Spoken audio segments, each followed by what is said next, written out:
I'm Rob King. We have a fun interview today with a local children's book author, Denver Morford. His first and new book, Two Goofy Dogs, is available to purchase now online at barnesandnoble.com and in retail stores. Let's bring in Denver right now to talk about the book and hopefully about his dogs. Denver, how are you?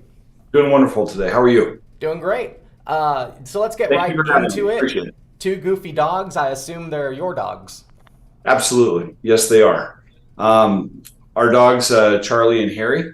Charlie was a strange dog that we got back in 2016, English cream golden retriever, and was, just the most awkward dog that I've had my whole life. And I've had a golden retriever my entire life. His facial expressions, his intelligence, his stubbornness was just hilarious.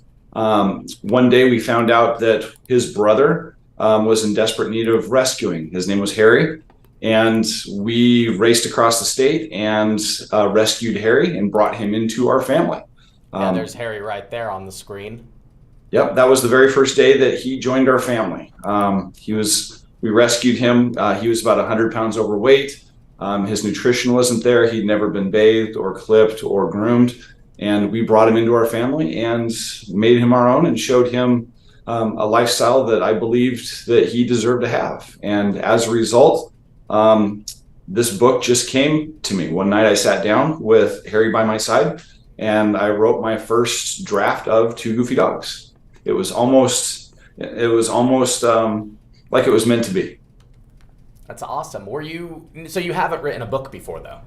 No, I have not. Were you always kind of like a creative person? Were you always, just making stuff? Yes. So in my past life, I was a car dealer selling Chrysler, Dodge, Jeep, and Ram. I took care of our web presence, website development, and all that stuff. So I did have a lot of creative juices in my past. After retiring, I went to work at our local middle school as a math educator. So I've always had an eye for kids and an eye for dogs, and it was really kind of fun putting this whole thing together the way that it went down. So what made you want to sit down and write the book? I mean, you have the dogs, they're inspiring to you. What was like the process if you're like, you know what, I'm actually going to do this? Not just, a lot of people think about doing stuff, but to actually go down and implement. Well, so we rescued Harry, brought him into our family. And the way our house is set up, we have a hallway, and he would maintain a presence in that hallway where he could flee in either direction. And it was his way of making sure that he could be safe. Well, after about 45, 60 days of him living with us, he decided to join our family in the living room one night. And he came down, he sat right in front of me, and he had this big, huge grin smile on his face. And at that moment, it just absolutely melted my heart.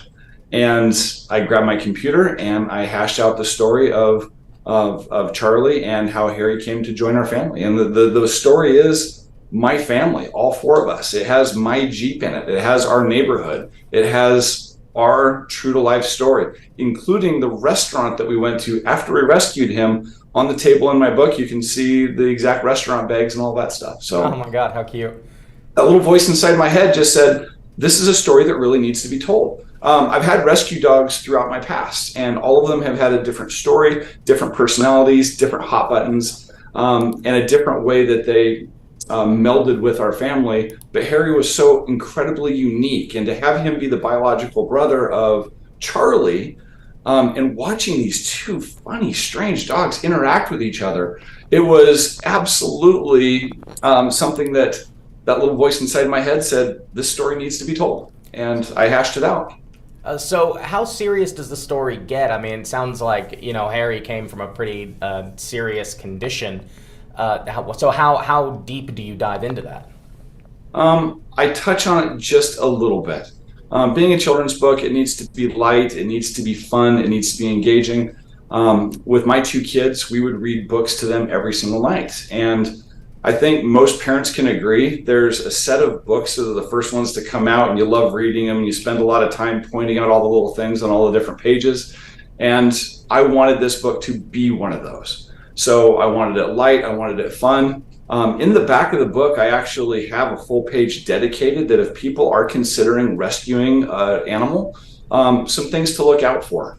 The intelligence level of dogs, how long it takes for them to join the family, how to build trust, how to build a consistent family dynamic that the dog can then feel comfortable joining on their own accord. So Awesome. if they want that for further reading, I have the resources in the back of the book. That's excellent. And that's, makes it not just selling a children's book, but also bringing that educational value to it of like, hey, we can also help in this way. Absolutely. I did want to. I did want to talk about the art style of it. You mentioned you wanted it to be light. You wanted to have lots of pictures. The art style, I think, is really interesting. Can you talk about that in the Illustrator? Yes. So I hashed out my first couple of drafts. I went through about 6 months of making sure the rhyming scheme was nice and easy to track and flow and was engaging. Once I had that finished, I reached out, and one of the very first illustrators that I met on Instagram, her name is Frederica. She saw my manuscript and we connected, and it was exactly like the stars aligned. It's right along the lines of her passion. She's an award-winning illustrator out of Germany. We spent a lot of time conferencing. She then came back with the first draft of all of her drawings. They were perfect. It captured the emotion of our family, the emotion of the dogs, the facial expressions of the dog. And it just, I'm getting goosebumps talking about it because it was the stars just aligned. Her family and her kids are the same age as our kids. They actually made a trip to America last summer, and we got the opportunity to spend a couple, 3 days with them in their travels. Feel very blessed and lucky, and we have a lifelong friendship, and just very blessed how it came together the way it did. Well, that's cool. You were able to meet her in person. How awesome. Yeah. And she's incredibly talented. All of the illustrations have a depth. In the background, you can see some of the illustrations that she did. This is the book cover. Behind me on the other side is what's inside the book. You can spend time with your kids pointing out the snails or the little car. Our cat Tiny is right there, dead center. Also in the book, in the background above the couch where my finger is, I have her pepper her original artwork throughout the book with chickens and farm scenes and some of the things that she has won awards with in the past. Well, that's awesome. Now, is this the start of your new book writing career? Are we getting a series of these books? Do you have any more plans? Yes, my second book is an idea that has never been done. Well, first of all, Two Goofy Dogs. There has never been a book in history named Two Goofy Dogs. The website was not spoken for, twogoofydogs.com. What are the odds in today's day and age? That's got to be a challenge in and of itself, is finding something unique that nobody owns. So I'm really excited. My second book is done. I'm awaiting illustrations on that. My third book is in production. I'm working on the final manuscript on that. And then I'm also wanting to write a middle school age novel that ties all of this stuff together to describe Harry's first year with our family. And I'm really excited. I've started development on that as well. So yes, there is a series that will ensue over the next couple years. I think that's kind of cool too. I don't know if you intended this, but to write middle school age material, it's kind of like as your kids are growing up, they'll be able to the reading material will grow up with them. Yeah, absolutely. And that was my intent. And the motivating factor was I'm working in a middle school environment, and that age group is hilarious to work with. So that was one of my main inspirations to do that. Well, you got to be careful. You might have to pay out residuals then. Little royalties for a little help. Yeah. All right.